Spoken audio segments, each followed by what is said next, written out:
Então, retomando a nossa discussão do petróleo versus verde, que a gente, né, foi interrompido pelo fim da aula, tá? Foi interrompido pelo fim da aula.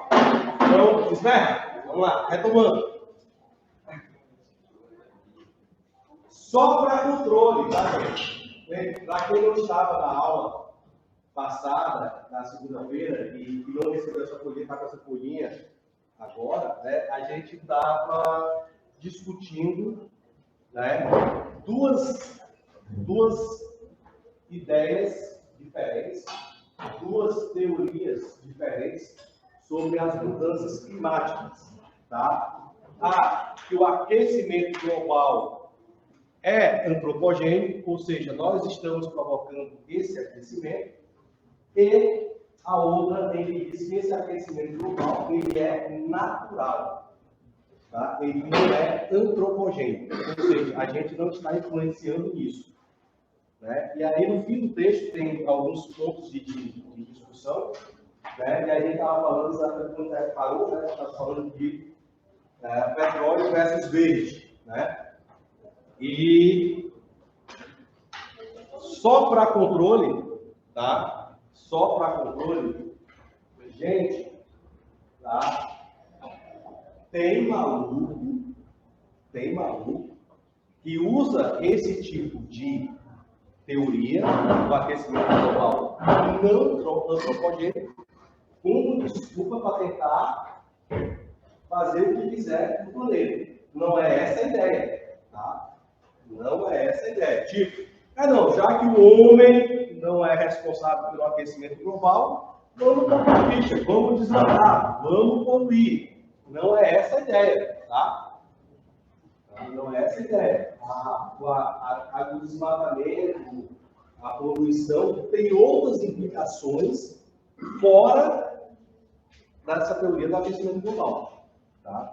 Então, né, desvinculem, porque vocês vão ver gente usando esse tipo de coisa como propaganda. Tá? Então, olha só, o cara ali está dizendo que não existe o aquecimento global antropogênico, então a gente pode desmatar mais porque não tem problema. Não é assim que a coisa funciona. Tá? Uma coisa é uma coisa, outra coisa é outra coisa. Bem, vamos lá, gente. Vamos voltar ao nosso petróleo versus verde, que a gente estava conversando.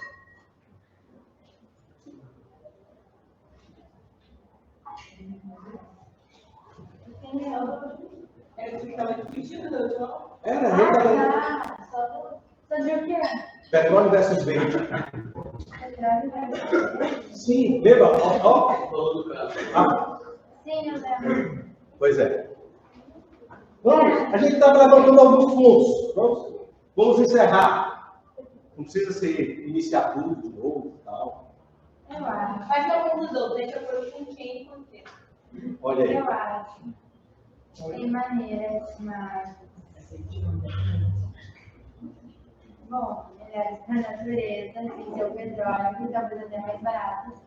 Só que a extração de petróleo já é algo na sociedade extremamente difícil de parar a produção dos poucos e encontrar novos meios de tecnologia para conseguir extrair energia.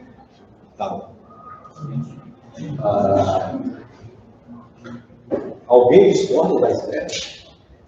Filha, todo mundo tinha aqui para Já alguém disse que não entendi, mas eu discordo. Mas tudo bem, né?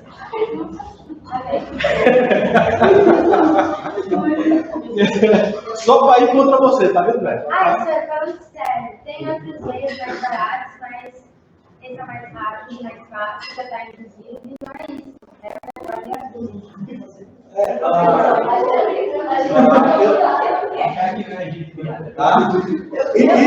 Aí tem uma discussão, né?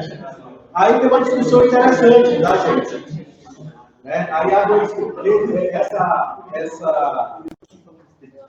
esse levantamento que a Esmeralda fez tem uma discussão interessante, né? O mais barato.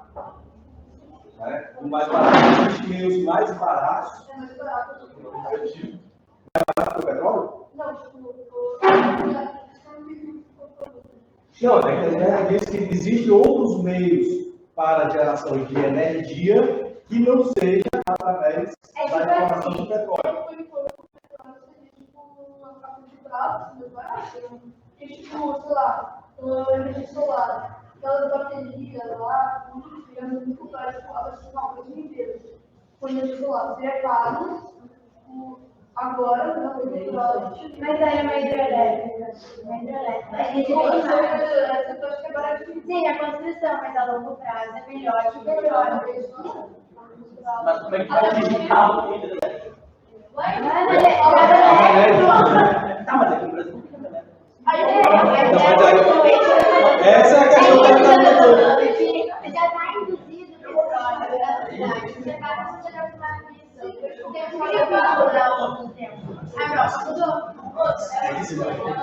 Bom,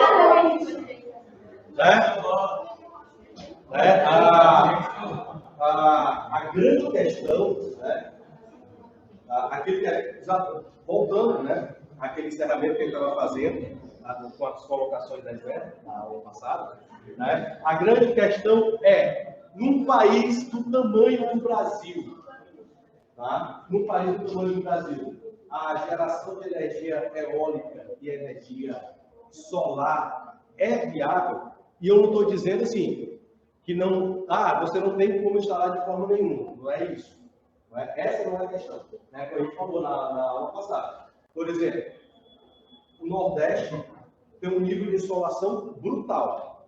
Automaticamente, a gente pode fazer uso de energia solar com facilidade no Nordeste. Né? Fortaleza, por exemplo, é a cidade que tem a maior carga de insolação do mundo. É a cidade que tem a maior carga de insolação do mundo. Então, você pode usar muita energia solar. Tá? A energia eólica. Tá? A energia eólica não pode ser colocada em qualquer canto. Você precisa ter velocidade de vento. Né? Existe um estudo de viabilidade. Por que, por exemplo, aqueles cataventos lá de geração de energia eólica estão em Osório e não tem aqui em Porto Alegre? Porque aqui em Porto Alegre, se colocar, não vai acontecer. Não vai acontecer, porque não tem vento suficiente o ano todo para ser viável. Né? Mas lá, sim, as praias do Nordeste, a grande maioria da região litorânea do Nordeste, é excelente para a geração de energia eólica. Tá? O problema qual é? Aí voltamos ao outro problema. O tamanho do país. Tá, beleza. Tu vai gerar, por exemplo, vai colocar geração de energia solar. Né? Para um país. Por exemplo, energia solar e energia eólica. Tá, então tu vai localizar os cataventos de geração de energia eólica lá no litoral, né? As fazendas de energia solar em algum ponto, por exemplo, do país, do Nordeste. Como é que vai levar essa energia para o Centro-Oeste? Como é que vai levar essa energia para a Amazônia? Qual vai ser a quantidade de energia necessária para qual o tamanho desses parques para geração de energia desse tipo para um país do tamanho do Brasil? Nós já temos problemas de geração de energia. O Brasil tem problemas de geração de energia.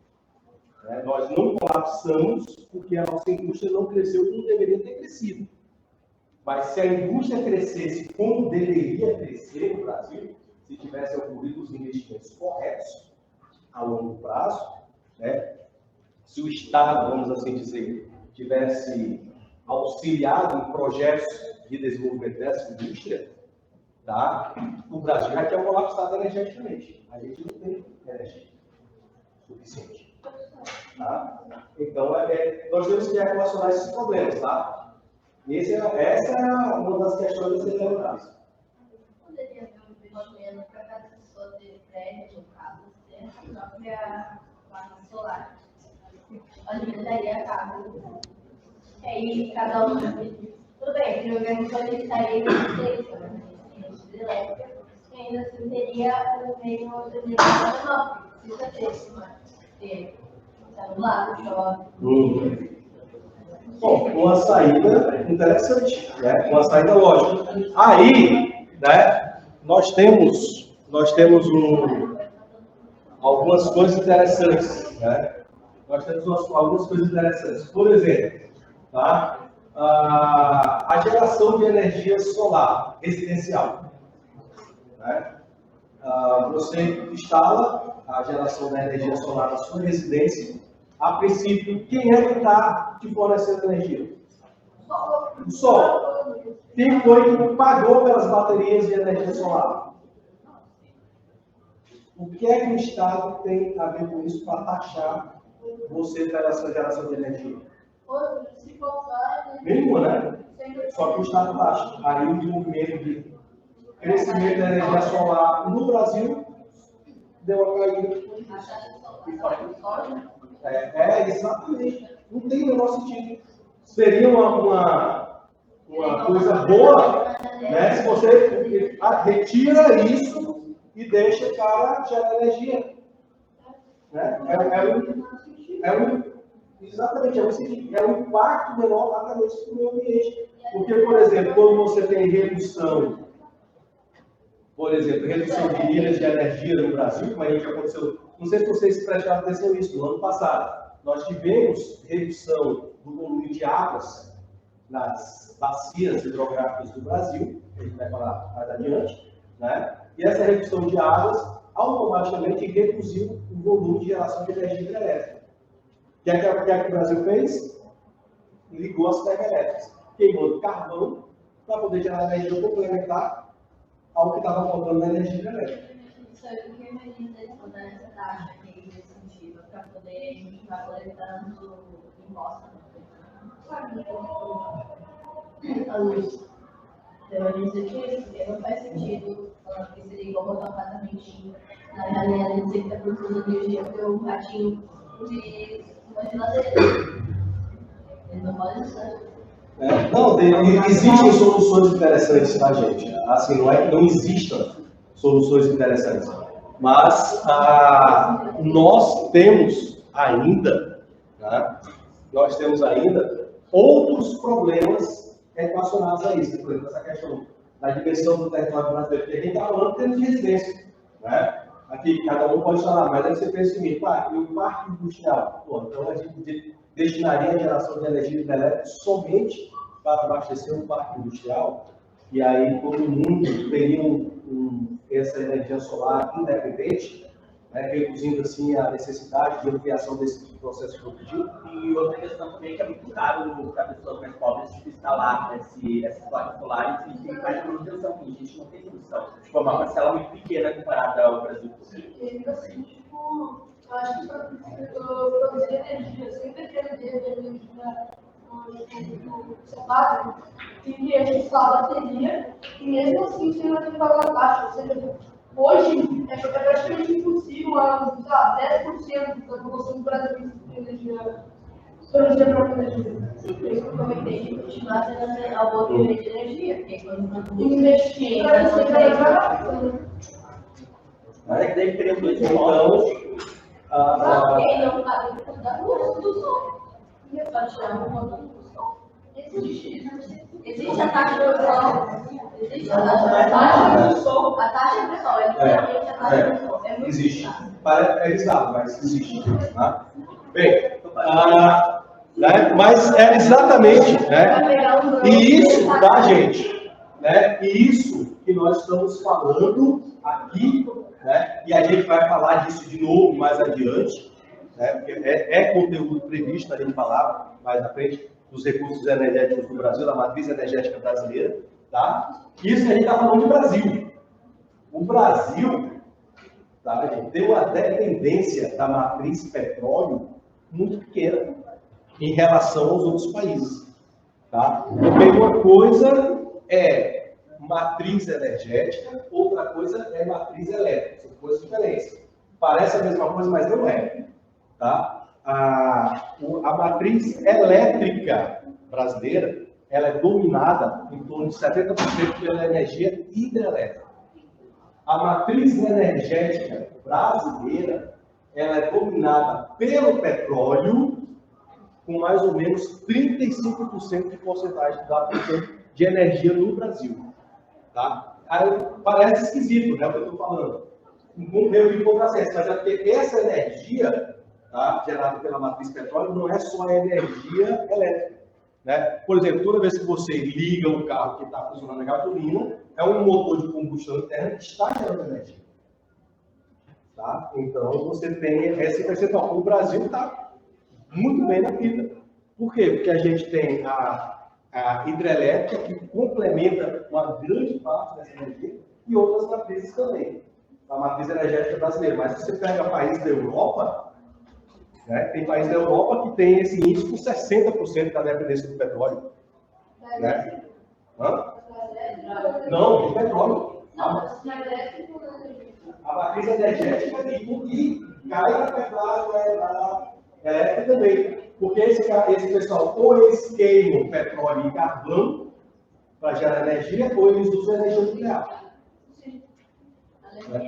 Né? E aí cai uma outra situação interessante. Por exemplo, que a Isabela falou na outra aula, da história dos carros elétricos. Por exemplo, carro elétrico na Europa. Tá, beleza. Tu está deixando de queimar combustível fóssil.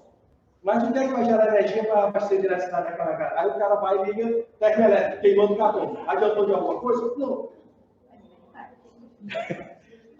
Quer dizer, quando eu disse assim, não adiantou, estou simplificando, evidentemente. Tu não tem o quê? A emissão dos gases poluentes. Beleza.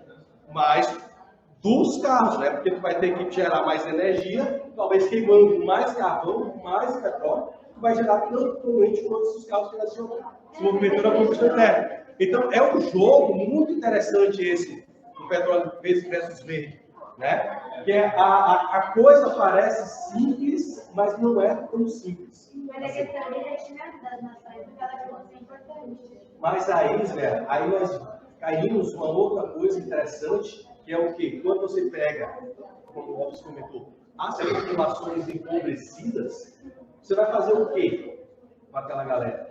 Ou o Estado vai fornecer, né? Ou o Estado vai fornecer, ou aquela galera vai ficar margem do consumo energético. Porque se tu vai tirar a combustão, isso como estou falando de combustão interna, né? Veículo, tá? Claro, quero pensar, o pessoal lá mais empobrecido não tem veículo, não vai sofrer esse problema. Beleza. Né? É uma situação. Mas isso não é uma coisa que corta do nada, é uma questão de adaptação. As pessoas não cresceram. Nunca apareceram carros elétricos e do nada todo mundo estava usando carro elétrico. Primeiro, para os mais simples, até que eles foram adaptando modelos, até que pessoas de classe mais popular conseguiram. Mas aí tu está comparando as pessoas de classe popular da Europa com as do Brasil. Não, é bem ruim lá, é a mesma merda. Mas é que na porcentagem. É sempre uma questão de adaptação. Não vai ter um dia que simplesmente bom. Simplesmente é melhor ter um processo de adaptação do que simplesmente não ligar e deixar continuar a mesma coisa. Não, mas eu não disse que é assim. Mas é justamente dizendo que não é assim. Eu estou dizendo que é um processo de adaptação. Falando do histórico, tipo, não é rápido desse jeito. E pode demorar muitos anos, séculos. Tá. Eu vou só tocar fogo nessa discussão, que essa discussão é uma discussão muito interessante, tá, gente? Muito interessante mesmo. E aí, olha só que coisa legal, tá? Nós estamos falando da evolução dos carros elétricos, né?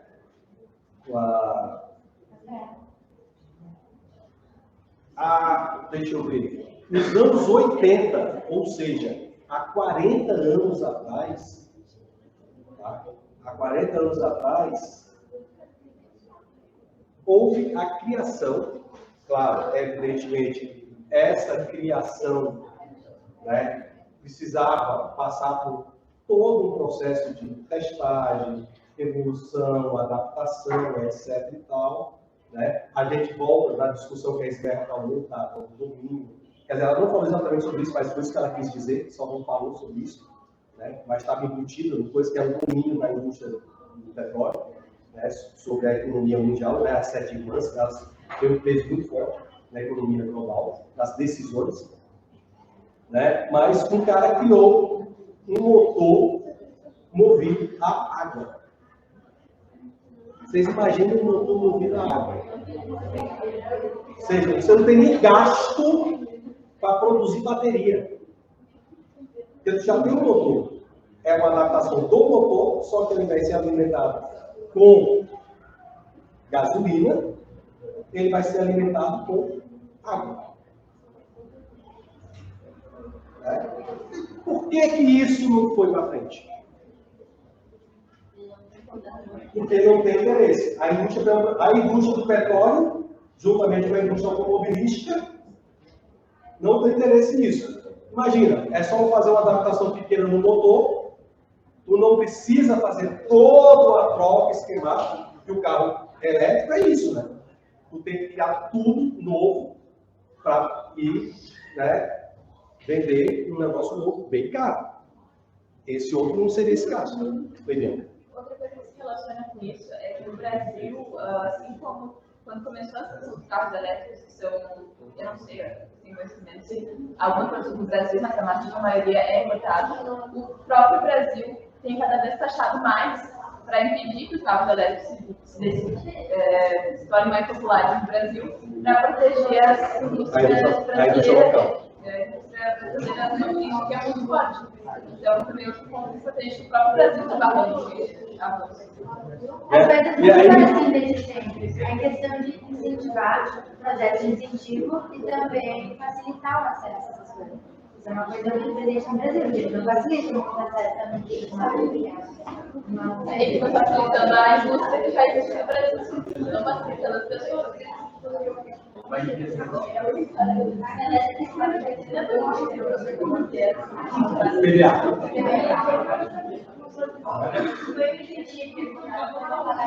paga, mas não paga em algumas partes do país. Aqui não paga. Teria, por exemplo, só. Gente, é o seguinte. Por exemplo, no caso do IPVA, em Brasília, se eu comprar um carro em Brasília, isso é interessante. Existe essa possibilidade. Eu estou aqui em Porto Alegre, compro lá da empresa lá em Brasília e os caras me entregam o carro aqui. Eu não pago IPVA. Né? Agora, aqui o carro paga. É tanto que eu tive agora, quando estava evacuado, né, eu fui ajudar a minha, vamos dizer, a minha evacuante, né, a trocar o retrovisor do carro dela, tinha quebrado, e o cara da loja de retrovisores teve um aval daquela SUV, né, SUV daqueles aval poderosíssimos. E aí eu estava conversando com ele e ele disse que paga R$10 mil no IPVA. R$10 mil é muito dinheiro. Você pagar IPVA. E aí cai no nosso valor da história do recurso. Ele me disse que uma das coisas ruins é o IPVA, o dele é híbrido. Né? Por quê?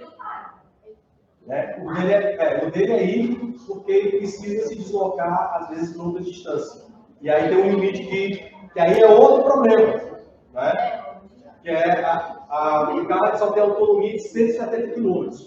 Como ele às vezes precisa se deslocar grande distância para ir na casa do pai, né? Então ele precisou de um híbrido. Né?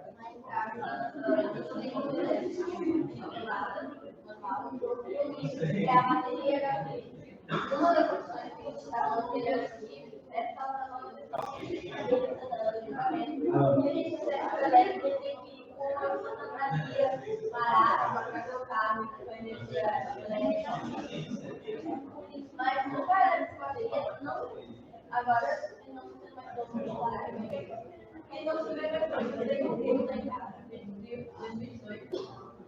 Então, ele já é gente, assim, ele também gasta, ela gastou sangue e a cada 2 meses. Assim, dura bastante, não gasta tanta gasolina, não gasta tanta bateria, porque ele vai justamente a bateria. Então, é uma opção em seus carros. Tem os serviços tuninhos, tem outra combustão, que esse mesmo a gente incentivo. Vai ter que continuar vendo até que a maioria consiga, até que a maioria não tenha o valor porcentagem que consiga ter e continuar com o incentivo. Agora, porque esse que eu pagar o PVA já é um incentivo. Pode ser menor enquanto está custando, mas já é um incentivo. Tem que competir Brasil. Eu acho que uma solução mais fácil, na realidade atual do Brasil, seria investir nos transportes públicos. Porque daí, tipo, as pessoas começam a usar mais pessoas no transporte público, começa a diminuir o número de carros na estrada, entendeu? É algo mais possível, se o governo investisse nisso, seria melhor do que investir em carros elétricos, que é a forma da realidade. Foi bem. Tem esse ponto que é muito importante investir em transporte público, mas também no Brasil investir na indústria brasileira de automóveis para que essas produzam os carros elétricos para gerar a nossa economia com os carros elétricos aqui, já que trazer os carros de fora não vai nos prejudicar. E essa questão que a Alice falou de que os carros elétricos não são a melhor opção de carros elétricos, eles não é como se estivessem diminuindo a quantidade de carros elétricos, não se popularizaram no Brasil.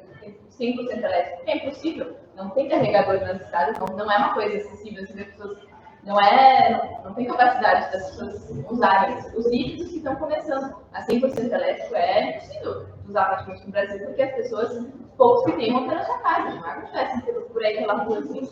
Então, os carros híbridos estão evoluindo, mas o que, né, o principal é o transporte público e investir para que sejam produzidos carros elétricos brasileiros. Entendi. Fala, Belém. Tipo, aqui no Brasil, né, foram as coisas que fizeram, porque é muito difícil colocar linha de trem. Tipo assim, trem, Não necessariamente. Pode ser combustão. Tá, mas Diesel. Geralmente diesel. mas se fizesse só de energia elétrica. Aí, tipo, aí assim, não precisa nem investir tanto em carro elétrico, pode fazer outra opção elétrica. Porque tem aquela coisa de geração de energia. Mas aí você aprende, você aprende o motor combustão dele. E não faria diretamente, porque Com relação a essa questão do trem, né, isso é interessante. O Brasil adotou um modelo rodoviário, né, na década de 50. Né, foi assim, o rodovia que a gente chama de. Vocês vão estudar isso no ano que vem, no segundo ano, né, que a gente chama de rodoviarismo. Né, quando a gente dá aula sobre isso na geografia, a gente fala de rodoviarismo. O que é que aconteceu? Foi naquela época do plano do Kubitschek, 50 anos em 5. Né? Ou seja, ele queria pegar 50 anos e transformar aqueles 50 anos de desenvolvimento em 5 anos, um plano de metas. Né? Ou seja, o Brasil precisava crescer aceleradamente, tá? Com investimento de capitais para crescer a indústria, etc. e tal, só que não podia esperar 50 anos. Então, aquele que poderia acontecer em 50 anos teria que ser feito em 5 anos. E aí, a atração dessa indústria estrangeira automobilística em peso para o Brasil foi feita nesse momento. E, evidentemente, que a indústria automobilística, quando veio para o território brasileiro, ela fez o quê? Bom, eu preciso ganhar dinheiro.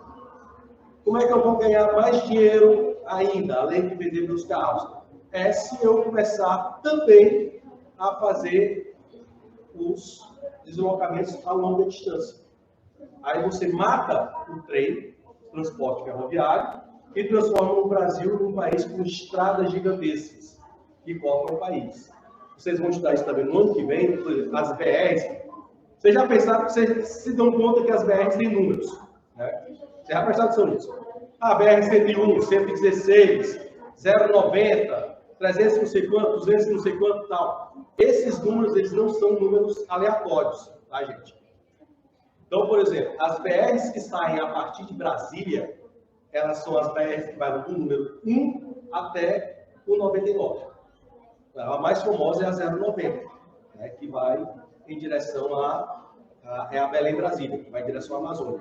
Então, por exemplo, a 101, são todas BRs longitudinais, né? Corta o Brasil no sentido longitudinal. 101, 116, aí vai. E a numeração cresce de leste para oeste. Assim como as transversais crescem do norte em direção ao sul, que aí são as de 201 até... Então, ou seja, existe uma lógica de numeração nessas BRs. Tá? E essas BRs foram construídas exatamente para facilitar o deslocamento da mercadoria, do comércio. Por isso que a nossa grande parte do comércio brasileiro, ele é deslocado via caminhão e não via trem, que era lógico, com um país do tamanho do Brasil. Só que isso aconteceu na década de 50 e se manteve. O nosso problema do trem vem disso, né? Que é a falta de investimento, porque você tem um lobby pesado da indústria petroquímica, tá? E aí não é só um automobilístico, que os carros se movimentam à base de gasolina, trem à base de óleo diesel, caminhão óleo diesel, aí entra a indústria de autopeças, troca de peça, de pneu. Você é uma indústria gigantesca que se mobiliza a partir desse tipo de situação. Tá? E aí quando a gente pensa assim, por exemplo, vou pegar uma situação prática para vocês, né, umas coisas interessantes. Né? Qual é a maior capital do Brasil? A mais envolvida? São Paulo. Tá? Então, em 2019 ou 18, acho que 18. Acho que 2018, eu fui a São Paulo, tá? Para um show lá no Allianz Parque. Tá? Então, qual foi meu raciocínio lógico? Né? Eu vou pegar um voo até o aeroporto de Congonhas, né? Vou me hospedar no Ibis Congonhas, que você atravessa a passarela, é de frente do aeroporto, e dali eu pego o metrô e me desloco na direção do Allianz Parque. Né? Eu sabia que não ia ter o metrô dentro do aeroporto, que deveria ter, mas tudo bem, né? Vou me deslocar ali. Né? O que é que eu esperava? Me deslocar, sei lá, 50 metros, 100 metros do aeroporto para chegar numa estação de metrô. Minha surpresa, a estação de metrô mais próxima ficava a mais de 1 quilômetro de distância. Né? Então, quando você pensa que a maior cidade do Brasil não tem uma infraestrutura de metrô, e olha que é a maior do Brasil, com a maior estrutura de metrô que tem no país, não tem uma estrutura de metrô suficiente para atender a população, aí complica. E aí quando você pensa assim, não, mas você, né, gente, eu vou fazer uma comparação cruel, né, vamos dizer, fazer uma comparação cruel. O sistema de metrô de Londres é coisa de louco. Tá? Tem estações, as chamadas estações centrais, que são vários nós, às vezes 2, 3 andares de metrô. Tá? Tu entra na estação de metrô, aí tem as linhas que vêm de tal canto, são por cores, né? As linhas azuis, aí do outro, as linhas vermelhas, as linhas amarelas. Aí tu pega de um lado, vai para o lado da cidade, tu pega do outro, vai para o outro lado da cidade, e assim vai. Né?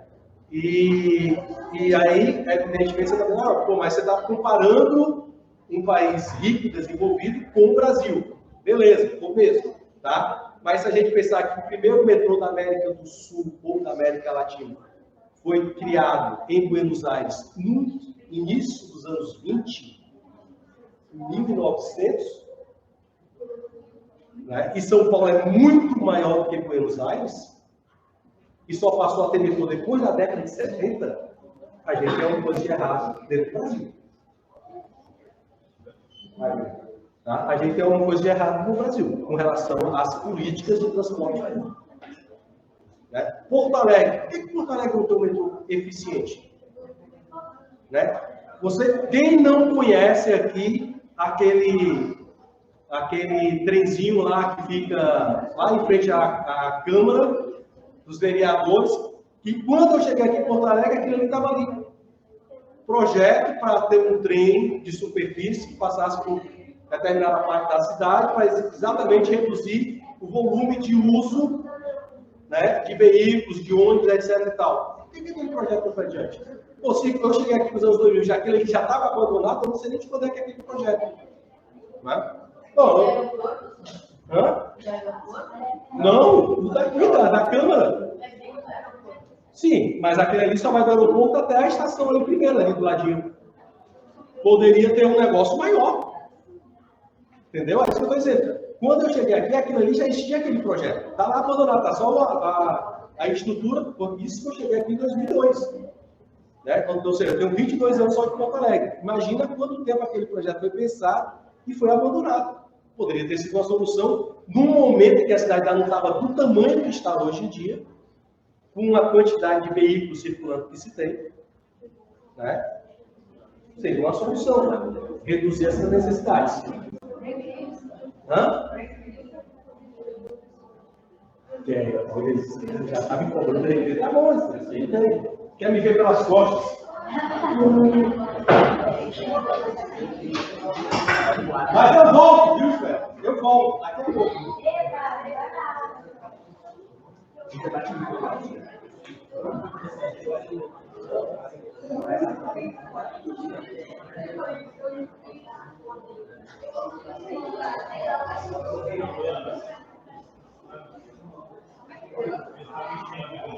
Ô, gente, vamos retomar nossa discussão interrompida. Como é que é? Interrompida muito. Pois é, essa palavra mesmo que eu não estou conseguindo lembrar. Muito. Como dizia minha mãe, nossa, coisa boa é falar com quem sabe português. Muito abruptamente, pela Esmerra. A Esmerra interrompeu, quem disse, olhou para mim e disse assim, recreio, professor. Aí a gente interrompeu abruptamente a... Obrigada. Então,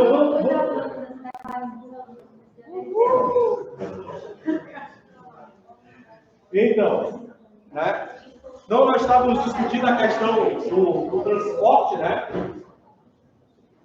É verdade que o Brasil emprestou dinheiro para que outros países fizessem metrô na Venezuela. Tem a Venezuela pagou isso. Boa pergunta. Sinceramente falando, eu não sei te responder. Não sei te responder se é verdade, mas assim, não, como é que se diz? Não desacredito. Digo assim, não, isso é possível. Não vejo isso como impossibilidade. A Venezuela deve mais de 1 bilhão para o Brasil. Mas tem muita gente que deve muito dinheiro para o Brasil. O Brasil construiu um aeroporto fenomenal com uma cidade que não tem. Por que faz isso? Daí, o investimento é mínimo e fica dando dinheiro para a Venezuela.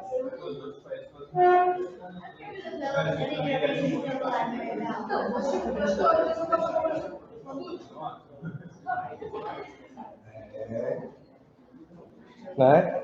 Então, olha, que ano que foi isso? Esse ano. Foi Eu não vou brigar na definição de fevereiro. 8 de fevereiro de 2023. Fevereiro de 2023. Não? Tem uma obra na Venezuela que não foi parada. Mas a notícia foi do ano passado. Deixa eu abrir. Eu acho. Pelo menos aqui no BDF. Bom. País vizinho tem dívida de dólares americanos 672 milhões. Apesar disso, o Brasil acumulou Superávit. 41 bilhões em 2020. O Brasil liberou 2,2 bilhões de reais para o programa na Venezuela e após 10 anos, obras são pela metade, agora em 2023. Quando é que foi? Não, se a notícia é 2023 e faz 10 anos, na verdade é 2013. As intenções do novo governo de Lula de retomar a utilização de recursos do Banco Nacional de Desenvolvimento Econômico e Social. Bom, então, tá? Bom, gente, lá na frente, né? Lá na frente, daqui a prováveis 2 anos, eu não tenho certeza, né? Mas eu acho que é conteúdo do terceiro ano, dos blocos econômicos, tá? Mas vocês estudaram no ano passado a evolução da União Europeia, certo? Sim. Né? Estudaram a evolução da União Europeia. Então vocês sabem qual é a diferença de uma zona de livre comércio para uma união aduaneira para um mercado comum. Certamente, né? Mais ou menos? Ah, não, vamos por partes, então. Vamos por partes. Tá? Uma zona de livre comércio, o que é que você faz numa zona de livre comércio? Uma zona de livre comércio, você pega os países membros, os países que fazem parte da zona de livre comércio, tá? E aqueles países eles passam a ter tarifas diferenciadas de importação e exportação entre si. Tá? Então, por exemplo, o Mercosul, quando o Mercosul foi criado, é uma zona de livre comércio entre Brasil, Argentina, Uruguai e Paraguai. Então, produtos que circulavam entre esses 4 países, né, tinham taxações diferenciadas. Esse Mercosul, depois de um certo tempo, ele se transformou de zona de livre comércio em união aduaneira. Tá? Qual é a diferença? A união aduaneira tem tudo o que uma zona de livre comércio tem, só que acrescenta a livre circulação das pessoas também. Tá? Então, por exemplo, se a gente quiser ir para a Argentina, qual é o documento que a gente precisa apresentar para atravessar a fronteira? Identidade. E é isso. Essa é a ideia da união aduaneira. Tá? Ou seja, agrupa tudo que tinha antes, acrescenta mais algumas coisas.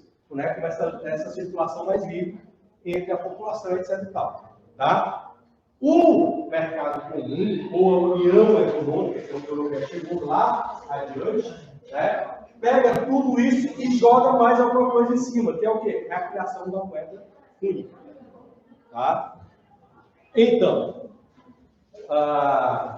o que acontece? Né? Se vocês lembrarem, quando estudaram lá no 8º ano América, né? Se vocês estudaram América no 8º ano, vocês se lembram que existem blocos econômicos além do Mercosul da América.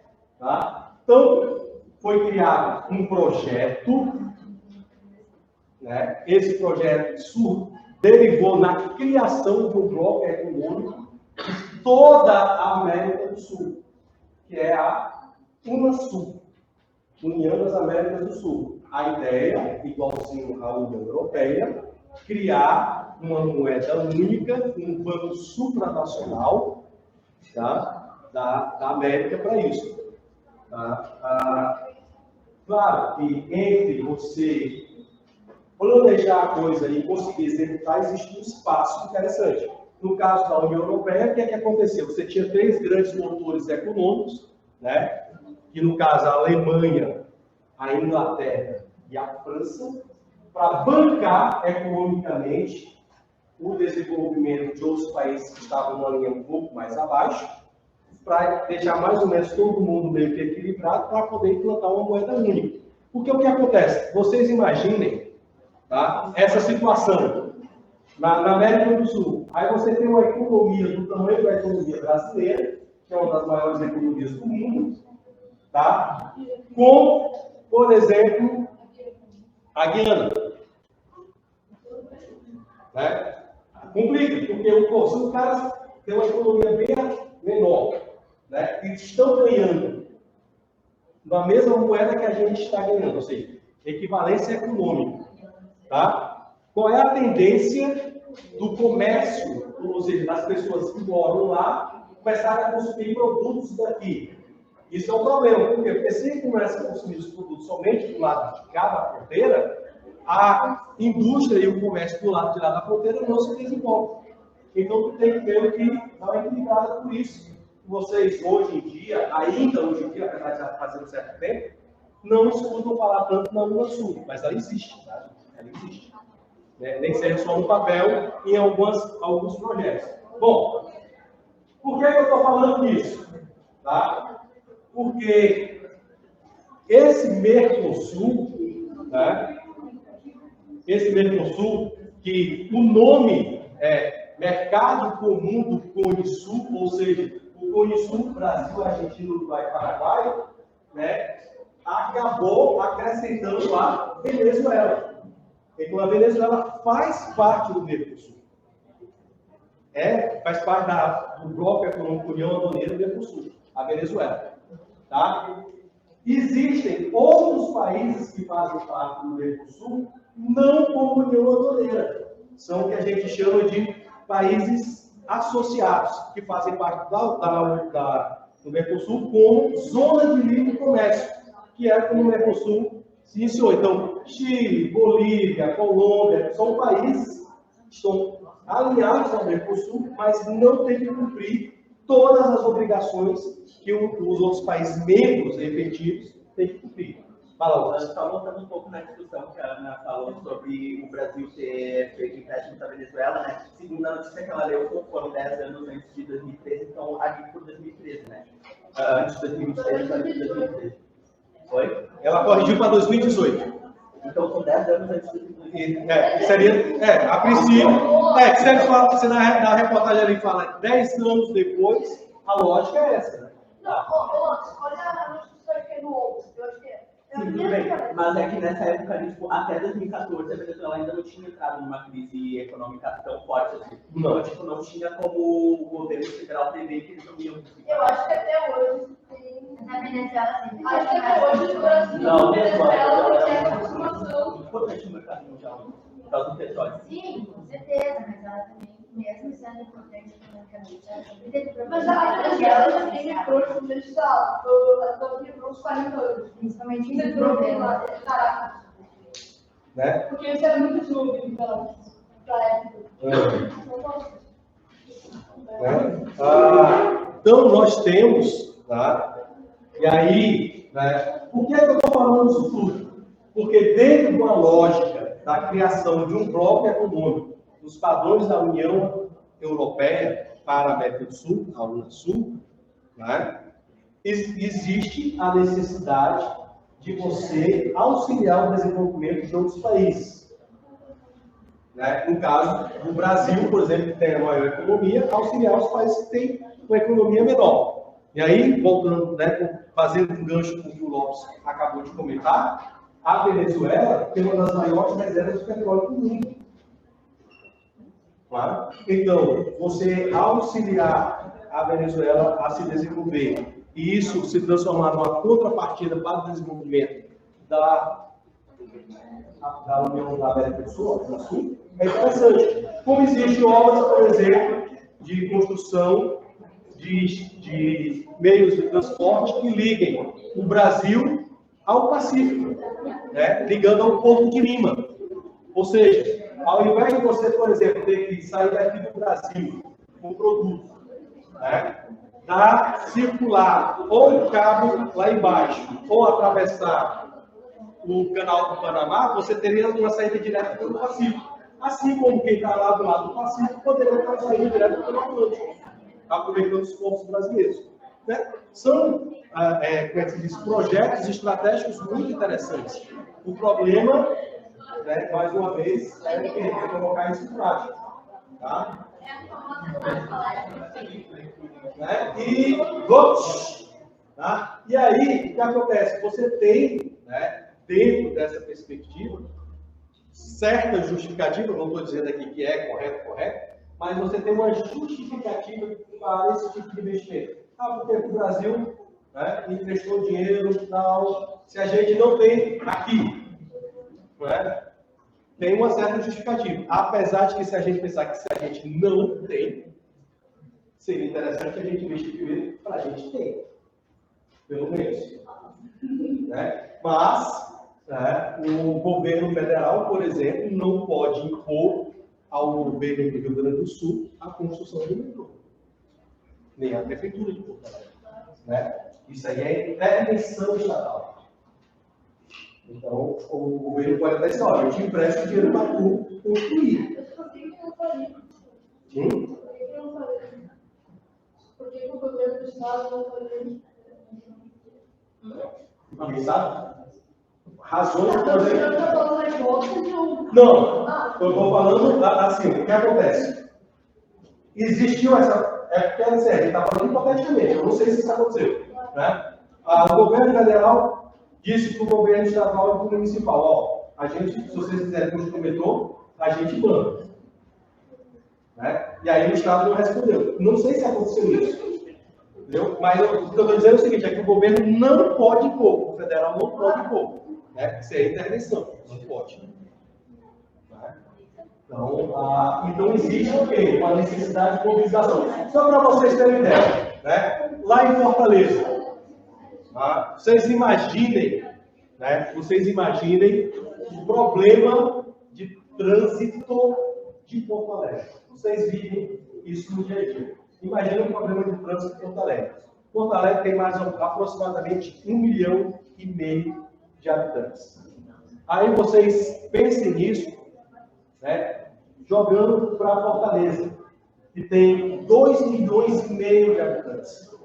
Ou seja, é quase uma Porto Alegre, é mais que uma Porto Alegre meia, né? É quase 2 Porto Alegre de tamanho. Então, quando eu entrei na faculdade, lá na década de 80, tá, se falava na construção do metrô de Fortaleza. As obras estão acontecendo agora. Ou seja, 40 anos de atraso. 40 anos de atraso. Então, é complicado. Né? E aí, o que é interessante nessa história? Tá? Pensando, tá? E aí pensamos, temos de Porto Alegre, temos de Fortaleza, tá? Essas cidades que não têm um metrô estruturado. Aí, né?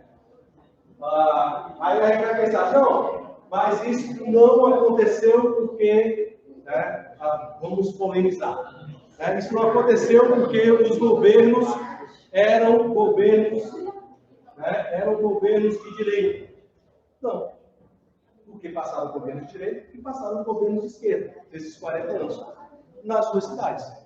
Então, ou seja, tanto um lado quanto o outro, né, não se preocuparam com essa problemática. Não houve investimento nessa infraestrutura, que seria muito interessante para o nosso modelo de crescimento. Vocês vão estudar isso no ano que vem, tá? Vocês vão estudar a urbanização, a criação das cidades, o crescimento, desenvolvimento urbano. Né? Vocês vão ver que o Brasil passou por um intenso processo de metropolização, né? Ou seja, criação de metrópoles. Metrópole o termo metrópole significa cidade-mãe. É uma cidade muito grande. Tá? E nós temos grandes metrópoles. Né? Se a gente for, né, quando a gente pensa assim, tá? Paris. Quem, né, nunca ouviu falar em Paris? Então, quando vocês imaginam Paris e pensam no tamanho da cidade, Paris, na verdade, deve ser um negócio fenomenal. Não é. Paris é ali de Fortaleza. Paris é ali de Fortaleza, em termos de tamanho. Não é muito maior que isso. Tá? Se a gente pensar que Fortaleza não é a primeira maior cidade do Brasil, nem a segunda, nem a terceira, nem a quarta, nem a quinta, né? E a gente está falando de uma cidade que é conhecida mundialmente, tem uma visitação assim, gigantesca na cidade. Se a gente Berlim é menor do que Paris. Vai pensar, Roma é menor do que Paris. Tá? E isso aí está falando de grandes capitais do globo. Né? Qual é a diferença? Aí você pega, por exemplo, uma cidade, né, como Colônia, na Alemanha, que é uma cidade média, né? Que é uma cidade média, que na década de 80, ou seja, lá há 40 anos atrás, Colônia tinha 20 museus e mais de 90 teatros, uma cidade média. A gente tem 20 museus e mais de 30 teatros em Porto Alegre? Está entendendo? Então, o processo de construção das cidades foi muito diferente do que aconteceu na Europa, né? Do que aconteceu em outras partes do mundo com relação ao Brasil. Então, por isso que a gente fala desse processo de metropolização. E se teve esse crescimento muito grande e muito acelerado, tá? Esse tipo de solução deveria ter sido empregado. Né? É o cara pensar, pô, daqui a tantos anos eu vou ter um número muito grande de veículos circulando, vai me atrapalhar o processo, eu preciso construir metrô. Né? Isso eu não estou nem falando, né, lá como Buenos Aires, que é um metrô da década de 20, nos 1920. Tá? Pelo menos, mais ou menos, quando São Paulo começou também, ali na década de 70. Então, se todas essas capitais tivessem começado a construir seus metrôs na década de 70, e não só começar a construir, como também expandir as linhas, porque, por exemplo, São Paulo está expandindo as linhas agora. Tá? Mas, daqui que consiga concluir as obras, expandir tudo, né? E expandir de uma forma que fique mais integrado, como acontece nessas outras grandes cidades do mundo, né? Vai levar um tempo. Tá? Então é um negócio complicado. Aí você traz uma cidade que nem começou ainda, como Porto Alegre, vai fazer o quê? Umas problemáticas muito interessantes com relação a essa questão do transporte. Tá? Mas acho que paramos por aí do petróleo versus o verde. Qual é o menor país territorialmente da África? Da África? Eu acho que é. Eu vou arriscar, eu não sei dizer assim, mas eu acho que é a Libéria. É que a gente foi no disse que a Gâmbia. Só que a gente vai ver, assim, não é consideravelmente bastante, perto de ilhas como Seychelles, que tem 455 quilômetros. Não, mas é porque Seychelles não é independente. Claro que é independente. Ela não considera? Seychelles? Nossa, com certeza, nesse jogo é melhor que ele Holândia, Bush, Burundi, Cabo Verde. São Tomé e Príncipe tem 1000 anos, parece. A gente está independente. Talvez não tenha talvez não levado por outras ilhas, pode ser. Não leva só a parte continental. Qual o tamanho da Libéria? Vocês já ouviram falar da Libéria? Sim, ali fica esse jogo, Brasil. 111 mil. Onde veio? Esse fosse menor. Vocês sabem que a Libéria era para ser no Brasil, né? Vocês sabiam que a Libéria era para ser no Brasil? Não, no Brasil. A Libéria era para ser na Amazônia brasileira. Ou seja, não era para a gente ter um pedaço menor do Brasil. Vocês sabem como é que surgiu a Libéria? De onde é que veio a Libéria? Não é aquela de francesa. Não. O que aconteceu ali foi o seguinte: precisava-se criar um país para os negros libertos americanos. Os Estados Unidos precisavam. E aí o primeiro local que eles pensaram foi na Amazônia brasileira. Só que aí o acordo não saiu, porque não conseguiu passar o acordo no Congresso brasileiro.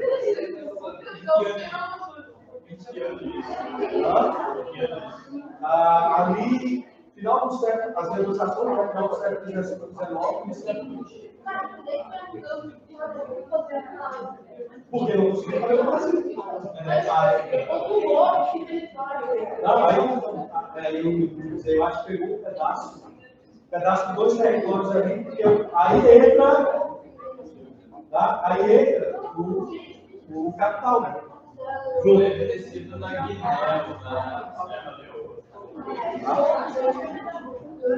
Bom, então,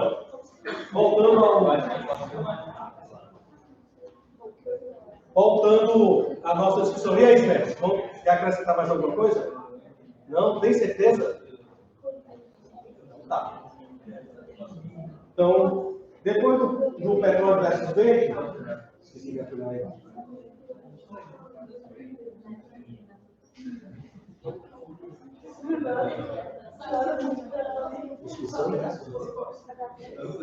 tá? Bom, nosso próximo tópico de discussão seria extinção versus adaptação. Né? Então, a questão de que se nós temos um aquecimento global acontecendo, né? E ele é antropogênico, ou seja, o homem está aumentando esse aquecimento global, isso vai automaticamente promover a extinção de diversas espécies, ou essas espécies, como disse o Darwin, conseguiriam se adaptar a essa nova realidade. Extinção? Qual é o animal que é mais usado como exemplo para esse negócio de extinção? Do aquecimento global? Urso polar. Urso polar. Bom, tá? É que é interessante, tá? Olha, tá, gente? Lembrando, tá? Lembrando que a gente está levantando pontos de discussão, tá? Estamos levantando pontos de discussão, não é dizendo que um é verdade e o outro não. Né? É só para vocês terem as duas visões das coisas. Extinção ou adaptação. Ele vai conseguir se adaptar ao aquecimento ou vai se extinguir. Bom, vocês, né, estudaram. Ops, vamos lá, pessoal. Vocês estudaram a questão da evolução, né? No século, eu acho. Alguma coisa, então a base. Né? Vou estudar de novo em biologia mais adiante, mas é para vocês terem essa noção.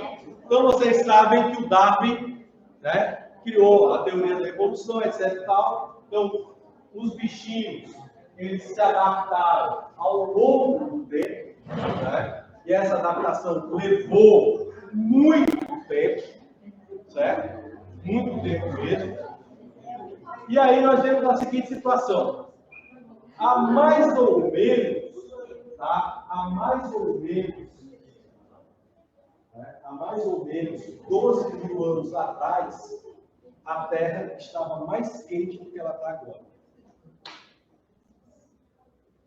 Bom, considerando que a gente tem urso polar hoje em dia, significa dizer que eles não desapareceram 12 mil anos atrás. Estava mais quente. E aí? Mas significa que eles estejam em processo de extinção. Não, aí você tem outros fenômenos, outros fatores, caça, etc. Mas será que o aquecimento vai fazer esse bicho se extinguir? Se há 12 mil anos atrás estava mais quente e agora esses bichos não se extinguiram? Será que eles não conseguiram se adaptar e passar adiante? Cara, não falou. Não é recomendação genética, seleção natural.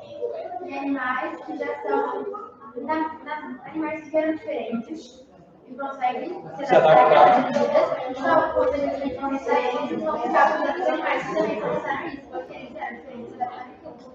Talvez seja isso que acontecido. Mas a gente pegar o primeiro urso polar e o de agora, eles têm muitas diferenças. Muitas diferenças muito grandes. Sim, mas aí ele vai se extinguir, ele vai se adaptar. É isso que eu estou dizendo. É isso aí, é onde a teoria. Mas então é só um urso polar. São vários animais que têm uma família deles que foram se formando até chegar ao que então, são várias delas ao mesmo tempo estão sendo extintas. Sim, mas aí no caso do urso polar de 12 mil anos atrás, era um urso polar já. Não existe um urso polar de 12 mil anos atrás, são vários diferentes. Não é a mesma espécie, são vários níveis. Essa risada da Levina agora foi ótima. É diferente. São diferentes. Mas nem sei muito bem, então vou dar a diferente. Tá, tudo bem. Se há 12 mil anos atrás existiam várias espécies que se adaptaram e conseguiram passar por esse aquecimento maior do que o de hoje. Então, esse pessoal de hoje, que é descendente desse pessoal que passou pelaquela situação, conseguiria passar de novo. Pela lógica. Não. Não os mesmos Pela que lógica. estão pensando agora que não está lá, mas ele vai passar um processo com certeza. Fala, Lopes. Eu acho que tem essa questão de extinção, assim, não por espécies tipo urso polar, porque o urso polar é mais da planta, mas tipo animais menores, insetos. Mas a questão também não é só isso, então é a questão da habitat desses animais. Sim. Da habitat da cultura, tipo, sistema todo. Então, tipo, tem espécies que vão ser extinguidas e tem esses outros grupos fantásticos que tiveram espécies, mas é mais uma questão de o quanto vai ser difícil para essas espécies se adaptarem, sabe? Interessante, tá? Essa questão de adaptação. Claro que aí nós estamos falando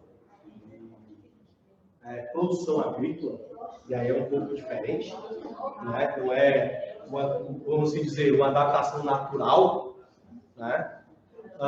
Mas em Londres, né? Em Londres, quando teve um período quente medieval maior, uma temperatura maior do que a que nós temos hoje em dia, os caras conseguiram fazer plantio de uva em Londres. Que hoje em dia você não consegue fazer. Porque o clima não rola. Mas como é que eles sabiam qual era a temperatura da Porque você vai plantar plantio, existia plantio de uva, de tipo em Londres. Só que não consegue fazer. Porque o clima não rola. Questão de temperatura. Na época estava mais quente. Entendeu? Então, essa questão do quanto se consegue adaptar ou não, né, são muitas variáveis. E aí a tua pergunta, Lopes, é o seguinte: o que é que os caras fazem? Tu não tem, evidentemente, como saber, né, tipo assim, não existia registro. Os caras não se preocupavam com isso, né? Então, geralmente, o que é que os caras fazem? Eles pegam e pesquisam gelo, né? Então, os caras perfuram camadas de gelo, tá? E aí, daquela camada de gelo, você pega aquelas camadas de gelo, vai fatiando, né? E vai analisando a composição daquele gelo. E aí você tem uma noção de que, nessa época, né, tinha maior concentração ou menor concentração de tal substância, maior concentração de gás carbônico ou menor concentração de gás carbônico, maior presença de... Pelo tipo do que você encontra nas amostras, você consegue fazer essa estimativa. Tá?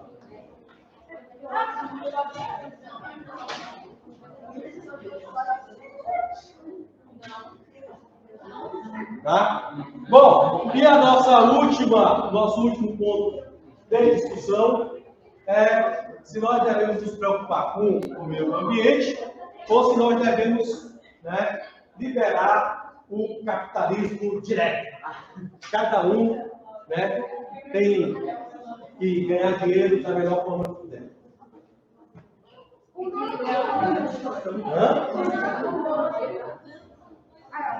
Princípio de capitalismo é a economia, que precisa do meio ambiente, que as pessoas têm saúde. É uma coisa que não tem que considerar os dois. Mas não é uma coisa assim, o capitalismo,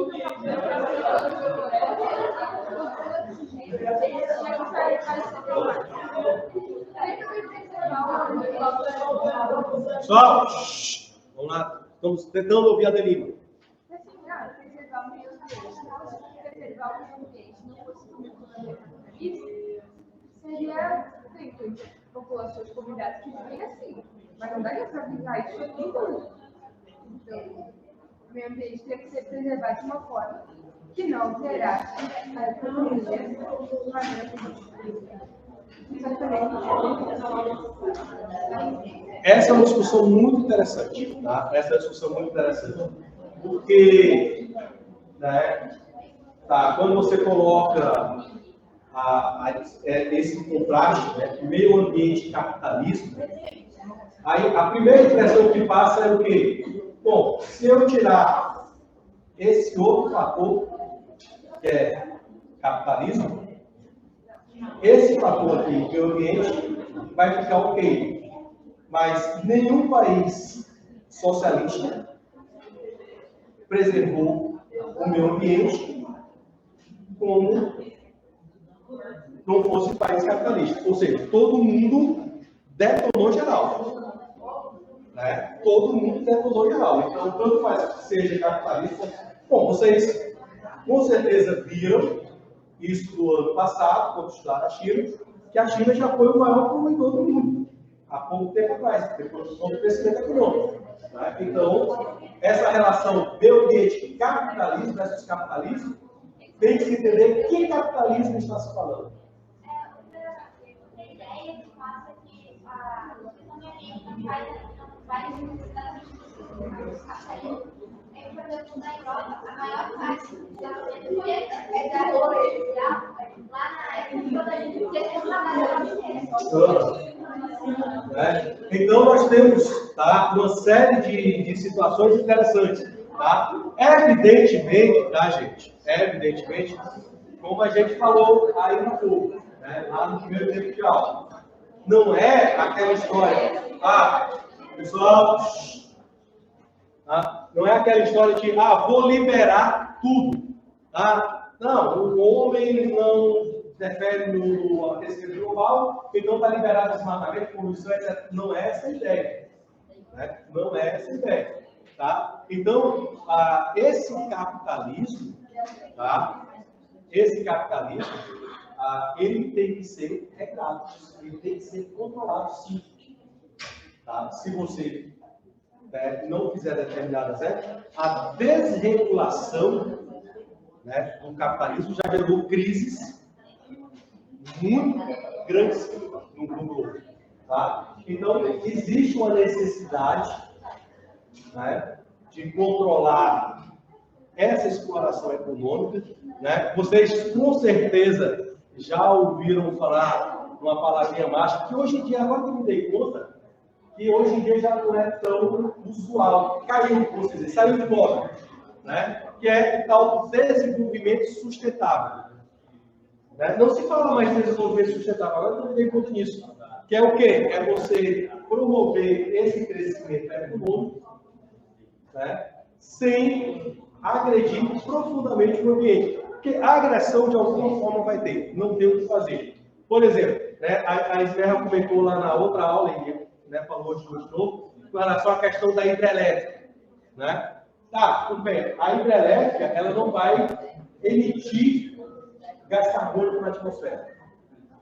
Tá? Mas, quando você constrói uma hidrelétrica, inunda uma área que tinha uma vegetação nativa anteriormente. Tá? E aí é onde a gente tem que pesar o quê? Tá, vamos pensar em termos de Brasil. Tá? Vamos pensar em termos de Brasil. Eu tenho uma comunidade, vamos dizer, mais empobrecida. Tá? Eu tenho a possibilidade de construir uma hidrelétrica para fazer a implementação de indústrias, de atividades econômicas, que vão gerar emprego e tirar uma parcela daquela população, que não vai estar tudo de uma vez, né? Tirar uma parcela daquela população da pobreza e trazer para o mercado formal de trabalho. Beleza. Tá? Aí, eu vou preservar a perereca da Amazônia, ou vou auxiliar no desenvolvimento de comunidades inteiras, alagando com a construção da barragem. Né? São coisas que você tem que equacionar. Tá? Até onde vale a pena eu agredir esse ambiente para gerar um desenvolvimento sustentável? Eu acredito que tem sim como, conciliar os dois, porque a gente pode pegar o exemplo histórico que o capitalismo de hoje em dia não é o mesmo lá da Revolução Industrial. As coisas vão evoluindo profundamente. Então, o capitalismo de hoje em dia, daqui a 50 anos, pode ser outra coisa, uma coisa mais sustentável, sabe? As indústrias conscientizando o meio ambiente, se tornando algo mais sustentável. Eu acho que capitalismo, não capitalismo atualmente, mas esse sistema de trocas é um processo que, faz parte da sociedade. Então, assim, tentar acabar com o capitalismo, investir só no meio ambiente, vai ser uma coisa que vai voltar, que vai começar essas trocas de novo, e vai ser como se fosse tipo, voltar para o início e começar tudo de novo, né? Claro, de uma maneira mais É que o capitalismo não é algo do ser humano, foi um modelo que foi criado e foi imposto. Não é tipo, desde toda a história do ser humano que o capitalismo existiu. Antes eram, tipo, literalmente comunidades que se ajudavam sem fins lucrativos, eram tipo, tribos, etc. Mas essa coisa do iniciativa é uma coisa que é alguma coisa. Não, agora vai ser sentido. É algo que foi criado, não é algo do ser É humano. uma Então, sociedade que começa a desenvolver, que é uma série. Eu tenho um peixe, uma série sobre peixe. porque hoje em dia, assim, mas desde sempre foi assim. Já tem uma pesquisa só. Então, E eu acho que se parasse, começaria de novo. assim, hoje em dia, com certeza, porque a gente tem a cabeça de hoje em dia, mas falar que isso é algo do ser humano, capitalismo é algo do ser humano, Eu não sei se não estou falando do capitalismo, mas o sistema econômico. não é algo do ser humano. É tipo algo que foi imposto, foi criado durante várias gerações. Não foi imposto, foi desenvolvido. Eu ia falar com o Bartolomeu, que eu acho que é possível um desenvolvimento de um capitalismo futuro que seja mais sustentável. Possível no papel, na prática, eu acho praticamente impossível. Porque, tipo, pega os países China e Estados Unidos, que produzem 50% da poluição mundial, eles não assinaram nenhum tipo de acordo para proteger o meio ambiente. Então, o resto do mundo inteiro ali se matando para tentar salvar a árvore, sendo que eles que estão lá, resolvendo 50%, não estão nenhum acordo, não fizeram nada. Só para deixar vocês pensando nisso, né? Existe um negócio chamado corporações. Se vocês tiverem curiosidade, existe um documentário, esse assunto quando vem, tá, gente? Não é nosso assunto. Que é um documentário antigo, lá dos anos 2000, acho que 2003, 2004 por aí, chamado Corporation, que fala sobre a criação das grandes corporações. A corporação, ela tem como fim básico, gerar lucro para os seus acionários. Então, não importa como. É tipo assim, da natureza da corporação. Ela tem que gerar lucro. Não importa como. Então, isso é um problema. Desse capitalismo moderno, como você está falando. E isso surgiu há um certo tempo. Uma outra discussão interessante, tá? Sobre essa questão do capitalismo. Vamos lá, pessoal, calma. Pensemos nos bilionários do mundo, tá? Vamos pensar nos bilionários do mundo. Vamos supor, você tem 5 bilhões. Tá? Vou dar, por exemplo, 5 bilhões agora para a Bianca. Qual a primeira coisa que você vai comprar ali? Uma mansão. Segunda coisa, uma Ferrari. Tá? Você vai comprar isso todo mês. O que é que vai fazer com o resto do bilhão do cachorro? Entendeu? Isso que eu estou falando, sim, é um exemplo da regra. Tá? Mas é um cara que tem 20 milhões. O que vai fazer com esse dinheiro? Isso não poderia ser melhor redistribuído e fazer o crescimento social? Tá? Então, pessoal, até semana que vem.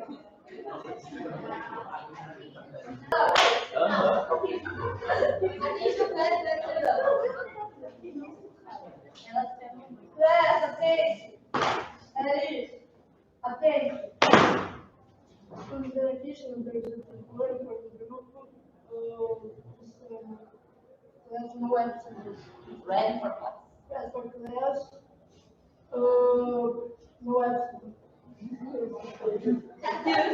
Tem foto? Sit down.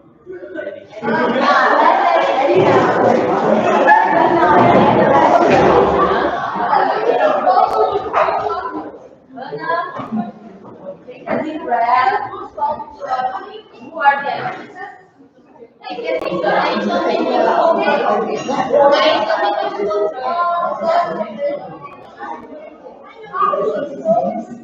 All right, people, sit down. Sit down.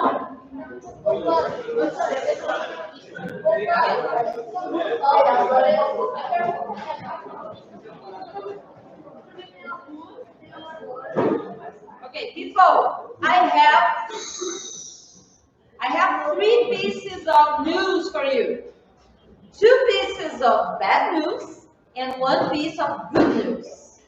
Let's start by the bad news. The bad news, you have to study. We're going to have an activity, in English of course, about ecology. However, that's the bad news. The bad news also is that I just discovered that we have no audio on our speakers, so only the audio of the computer.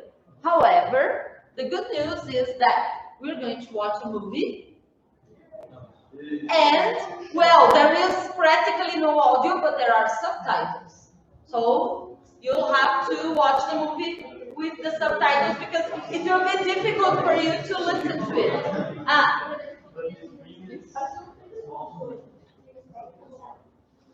It's a long movie. Too small? Let's play.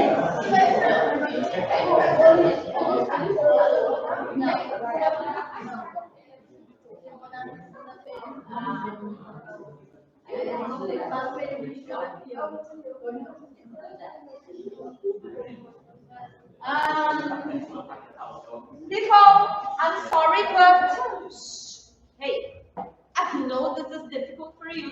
I'm sorry, but thank you. I cannot. I have to transmit the movie here because of the people who are at home. So close the windows, pray. Okay, the ones who are further, try to come closer so that you can read the subtitles. Okay, come closer.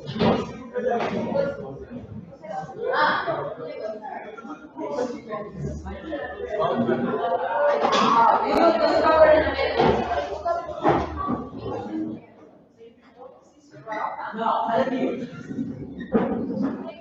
And since I am more than a teacher, I'm practically a mother, I'm going to share my Netflix password with you.